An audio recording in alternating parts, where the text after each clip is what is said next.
Maradona, sang santa bola. Sejak kelahirannya 6 dekade silam, hidup Diego Maradona senantiasa berkalang perjuangan. Di hari-hari terakhirnya, bintang legendaris Argentina yang dipuja-puja jutaan penggila sepak bola sejagat itu mesti berjuang melawan penyakitnya, termasuk menjalani operasi otak pada tanggal 12 November 2020.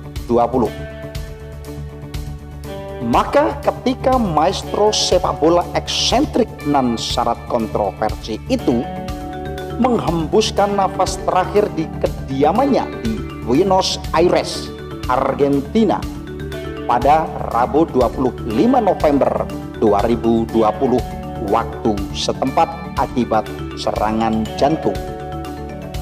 Banyak pihak berduka.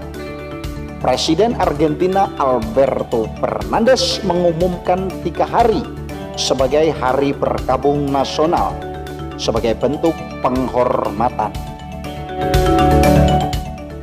Mega bintang Lionel Messi yang acap disebut-sebut sebagai reinkarnasi Maradona jadi satu di antara jutaan pelaku sepak bola yang terpukul. Hari yang menyedihkan bagi semua orang Argentina dan bagi sepak bola.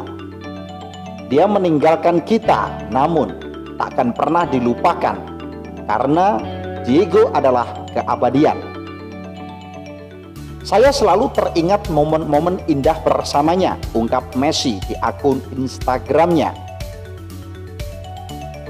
Sebagai Pele di Brasil, Maradona dikultuskan orang Argentina dan bahkan dunia sebagai dewa sepak bola. Di hampir semua klub yang pernah dibelanya, Maradona tak pernah absen berjasa memberi beraneka gelar. Boca Junior diberinya titel Premier Division pada tahun 1981.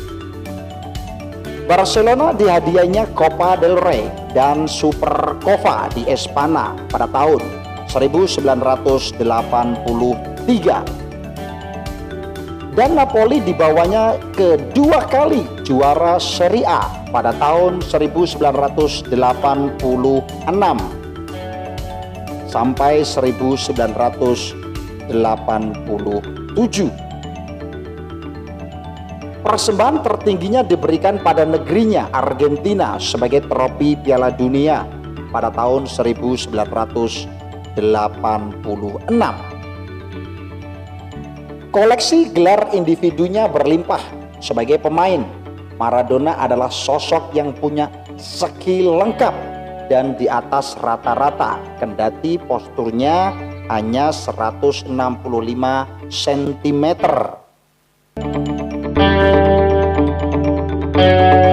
Kebintangan Maradona bukan diraih dalam sekedip mata. Ia dirintis melalui jalan terjal dan panjang, seperti kebanyakan bintang sepak bola asal Amerika Selatan. Diego Armando Maradona datang dari keluarga melarat. Lahir pada tanggal 30 Oktober 1960 di perkampungan kumuh Villa Fiorito di selatan ibu kota Buenos Aires. Kehadiran Maradona jadi harapan baru buat keluarganya, terutama sang ayah, Diego Chitoro. Maradona kecil adalah anak kelima, tetapi tetap jadi anak lelaki pertama kebanggaan ayahnya. Perkenalan Maradona pada sepak bola terjadi saat dia dihadiahi bola di ulang tahun ketiganya. Kado itu senantiasa jadi obat penghibur di tengah himpitan ekonomi keluarganya. Bola tersebut jadi wahana bermain dia dengan sepupunya, Beto, dan temannya, El Negro. Tak lain adalah perjuangan hidup. Keluarga Maradona hanya bisa makan setiap punya uang. Jika tidak, mereka harus tidur di tengah perut kosong. Kekurangan membuat keluarga mereka termasuk Maradona mesti bekerja keras. Di usia 8 tahun Maradona kian menekuni sepak bola dengan bergabung pada tim amatir Junior Estrela Roja. Kebetulan tim itu dilatih ayahnya.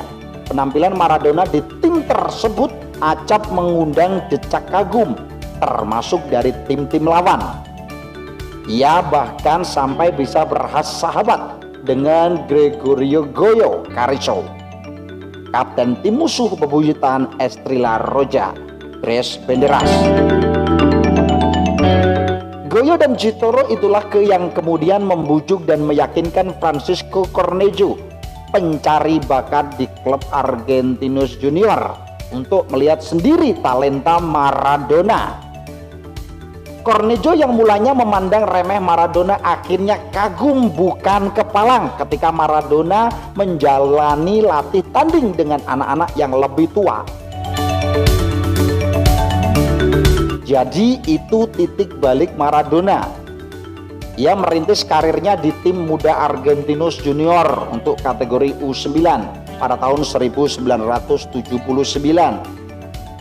Maradona sudah tampil di tim senior klub berjuluk El Bico itu. Setahun kemudian namanya sudah dipanggil ke timnas U20 pada timnas senior Argentina.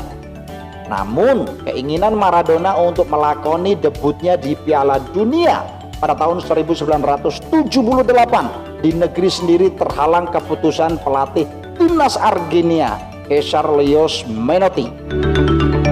Bertolak dari 3 faktor: masalah hamstring Maradona dalam sesi latihan, indisipliner, dan kesiapan mental yang belum matang di usia 17 tahun. Menotti akhirnya mencoret nama Maradona dari skuad Piala Dunia. Meski tak pernah banyak bicara soal pencoretan itu, Maradona mengaku terpukul oleh pencoretan itu. Dia tak bisa memaafkan El Flaco Menotti. Kekecewaan itu melucut Maradona untuk membuktikan bahwa dirinya tak pantas dibuang hanya karena usia dendamnya.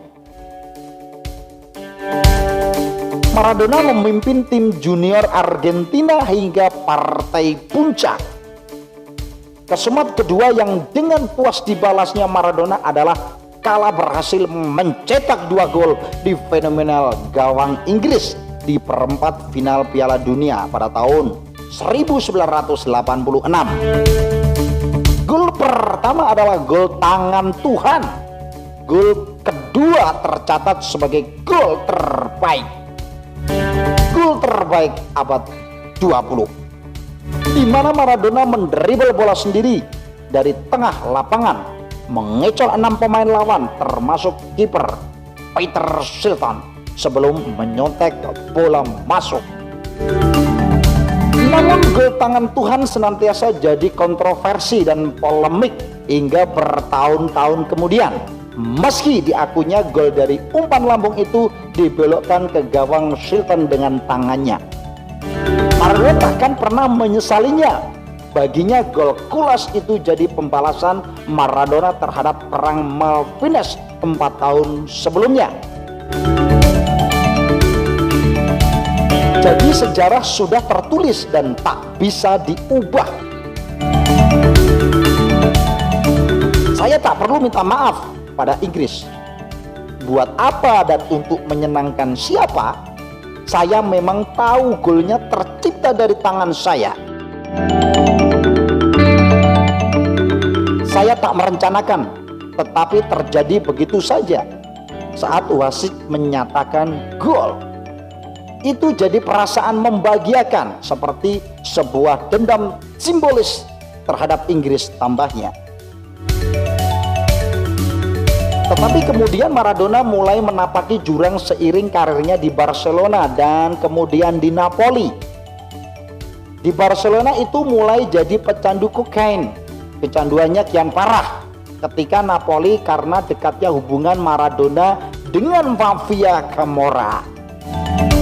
Puncaknya Maradona dinyatakan positif doping saat baru membawa Argentina memulai Piala Dunia pada tahun 1994 di Amerika Serikat. Setelah gantung sepatu pada tahun 1997, karir Maradona dilanjutkan sebagai pelatih, namun tak semoncar kiprahnya sebagai pemain ketika menukangi timnas Argentina pada tahun 2008 sampai 2010.